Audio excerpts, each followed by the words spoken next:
નમસ્કાર, દૂરદર્શન સમાચારમાં હું દ્વૈત આપનું સ્વાગત કરું છું। આજના સમાચારની શરૂઆત કરીશું મુખ્ય સમાચારથી।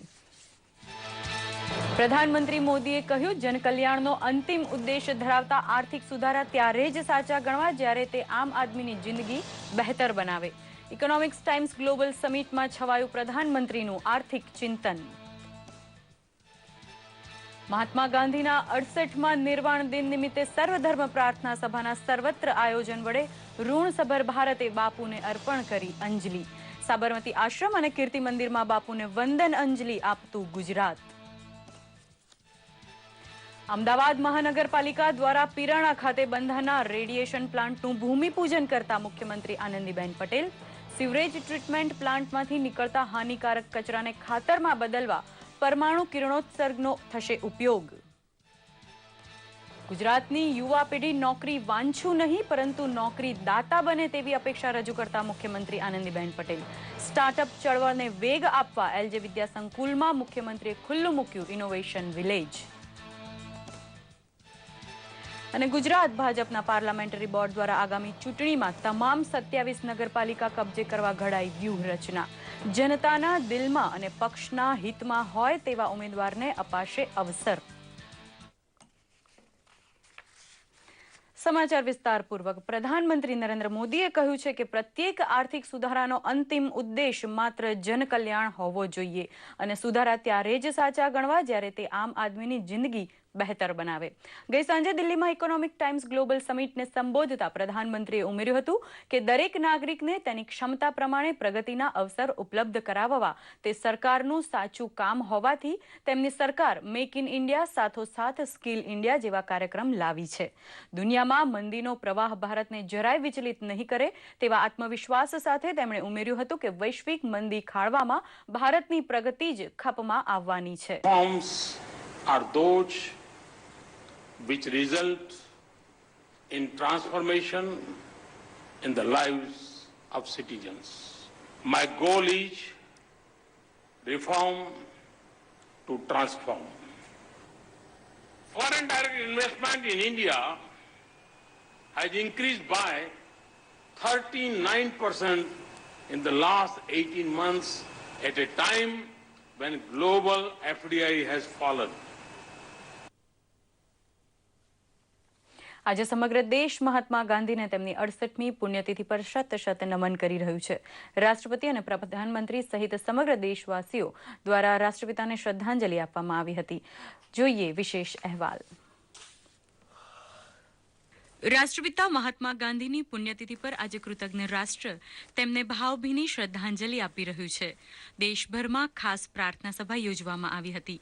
દિલ્હીમાં રાજઘાટ પર રાષ્ટ્રપતિ પ્રણવ મુખર્જી, ઉપરાષ્ટ્રપતિ હામિદ અંસારી, પ્રધાનમંત્રી નરેન્દ્ર મોદી અને સંરક્ષણ મંત્રી મનોહર પારીકર સહિત અન્ય ગણમાન્ય નેતાઓએ બાપુને શ્રદ્ધાંજલિ અર્પી હતી।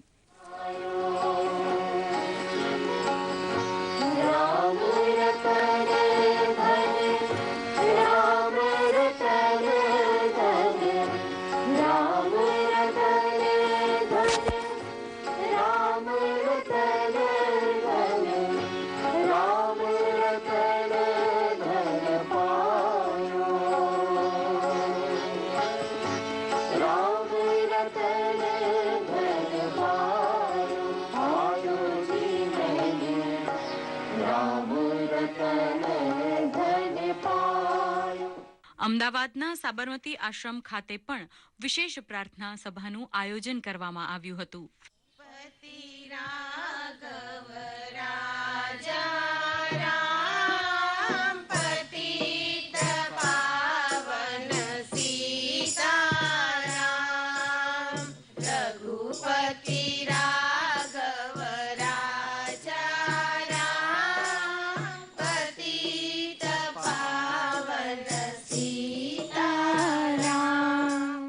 આ પ્રસંગે બાપુની યાદમાં 2 મિનિટનું મૌન પાળી તેમને શ્રદ્ધાંજલિ આપવામાં આવી હતી।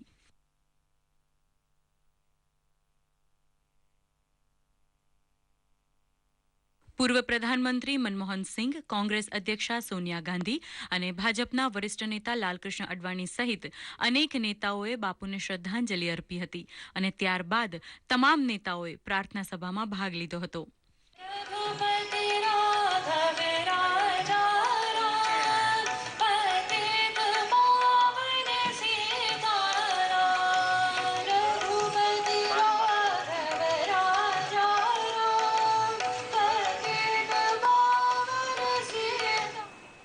દૂરદર્શન સમાચાર, અમદાવાદ.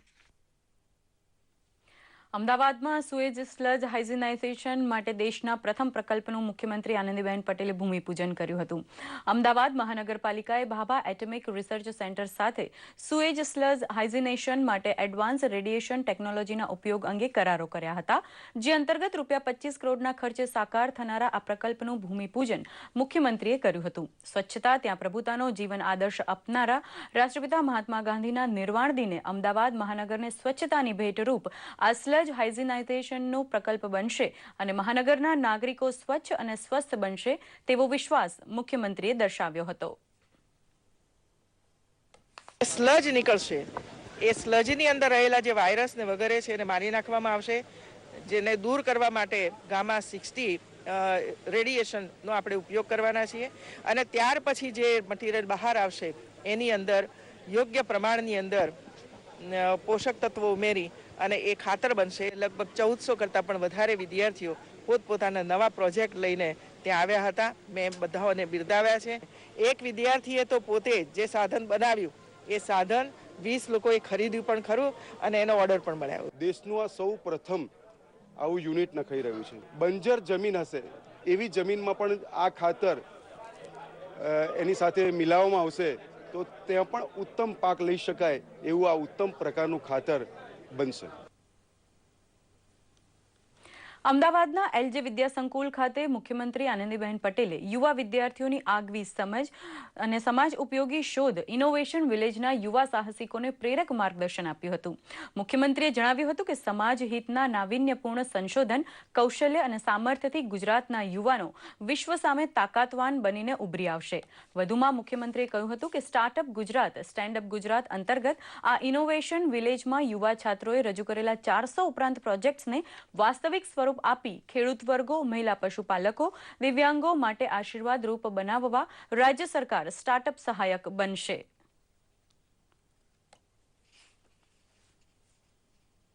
મંત્રી તરીકેના 10 વર્ષની અંદર પણ આવો કોઈ મોટો કાર્યક્રમ સરકાર દ્વારા યા કોઈ દ્વારા થયો હોય એવું મારા જાણવામાં નથી. અને આજે હું ચોક્કસપણે એમ કહી શકું છું કે જો અહીં આવી ન હોત તો મેં પોતે જ કંઈક ગુમાવ્યું હતું. તમારો કોન્ફિડન્સ બિલ્ડઅપ થઈ ગયો કે અમે આવું ઇનોવેટિવ કામ કરી શકીએ છીએ. એ જોઈને મારો કોન્ફિડન્સ લેવલ પણ વધી ગયો છે કે ગુજરાતના યુવાનો આખા વિશ્વની સામે તાકાતવર બનીને ઊભા રહી શકે એવા છે.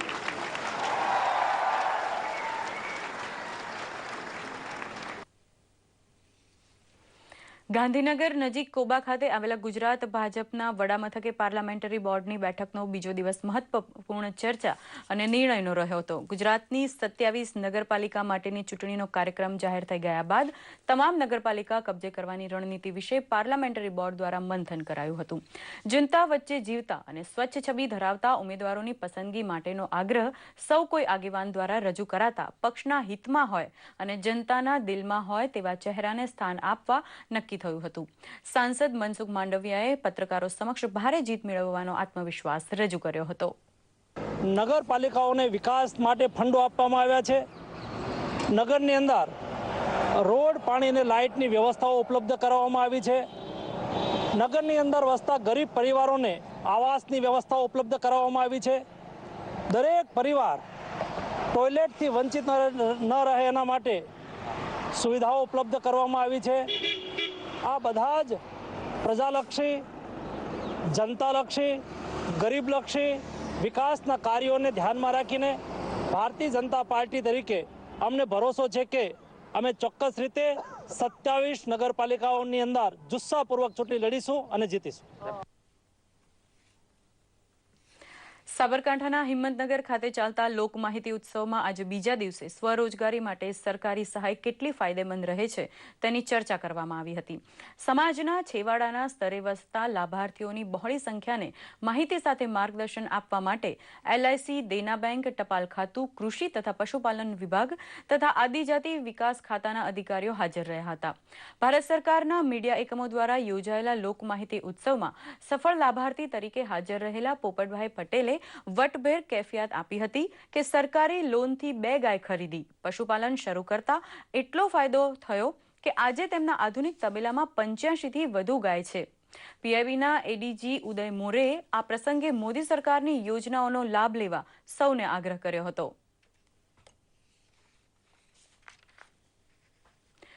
મૂળ આણંદ ઉમરેઠના વતની 32 વર્ષીય મિતેશ પટેલની અમેરિકાના લોસ એન્જલસમાં ગોળી મારી હત્યા કરી દેવામાં આવી છે. ન્યૂઝ એજન્સી ANIના અહેવાલ પ્રમાણે મિતેશ પટેલ પોતાના સ્ટોરમાંથી બહાર નીકળતા હતા ત્યારે તેમને ગોળી મારવામાં આવી હતી. અહેવાલ અનુસાર લૂંટના ઈરાદાથી આ હત્યા કરવામાં આવી છે. જોકે પોલીસે તપાસ શરૂ કરી છે. મહત્વનું છે કે ગત વર્ષે વિદેશમાં વસતા ગુજરાતીઓ પર હુમલાના અનેક બનાવો બન્યા છે. ઓક્ટોબર 2015માં આણંદના સારસાના વતની અને ન્યૂ માં રહેતા અશ્વિનભાઈ પટેલની પણ ગોળી મારીને હત્યા કરાઈ હતી. તેમના પર 2 અશ્વેતોએ હુમલો કર્યો હતો. ક્યારે ઘટના બની છે? આજે સવારે, એટલે ત્યાંની રાત હશે. આ કેટલા વર્ષથી USA માં રહેતા હતા અને સિટીઝન છે છેલ્લા 10 વર્ષ. અચ્છા, આ પરિણીત છે? હા, પરિણીત છે. અચ્છા, આ કેટલા બાળકો છે? અને 6 વર્ષની બેબી. અચ્છા. 1993માં પોરબંદરમાં વિદેશી બનાવટના ગેરકાયદે હથિયાર છુપાવવા અને નાસી જવાના કેસમાં કુખ્યાત મમુમિયા પંજુમિયાને સ્પેશિયલ ટાડા કોર્ટે પુરાવાના અભાવે નિર્દોષ જાહેર કર્યો હતો.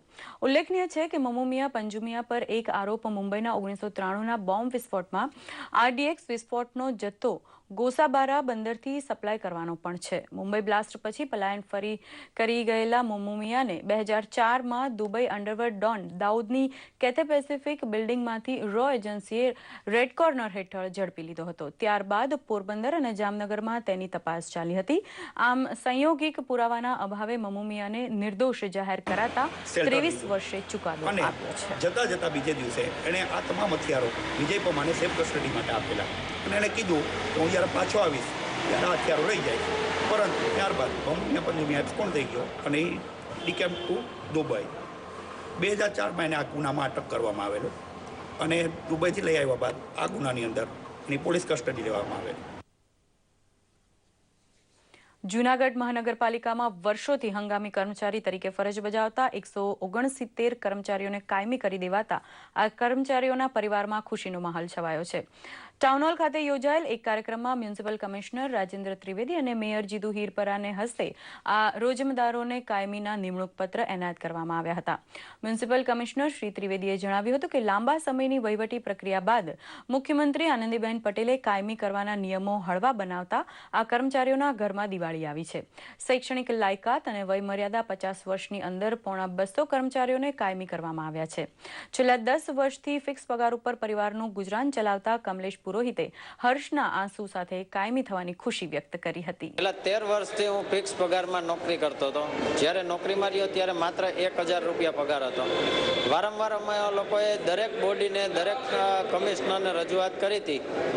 આ એક જ કમિશનર અમને એવા મળ્યા કે જે લોકોએ અમારી લાગણી અને માગણી સંતોષી અને અમને આ કાયમીના ઓર્ડર આપેલા છે. જે બદલ અમે જનતા પાર્ટી, કોંગ્રેસ પાર્ટી અને માન્ય કમિશનરશ્રીનો ખૂબ ખૂબ આભાર માનીએ છીએ. જે રિક્રુટમેન્ટ રૂલ્સના નક્કી થઈને આવ્યા છે એમાં 5 વર્ષ કરતાં વધારે સેવા હોય અને 50 વર્ષની ઉંમર વટાવી ગયા ન હોય એવા કર્મચારીઓને લાયકાતની ધોરણની સામે કાયમી કરવામાં આવ્યા છે. આવા 169 કર્મચારીઓને કાયમી કરવામાં આવ્યા છે. આ સાથે જ આ સમાચાર બુલેટિન અહીં સંપન્ન કરી રહ્યા છીએ. નમસ્કાર.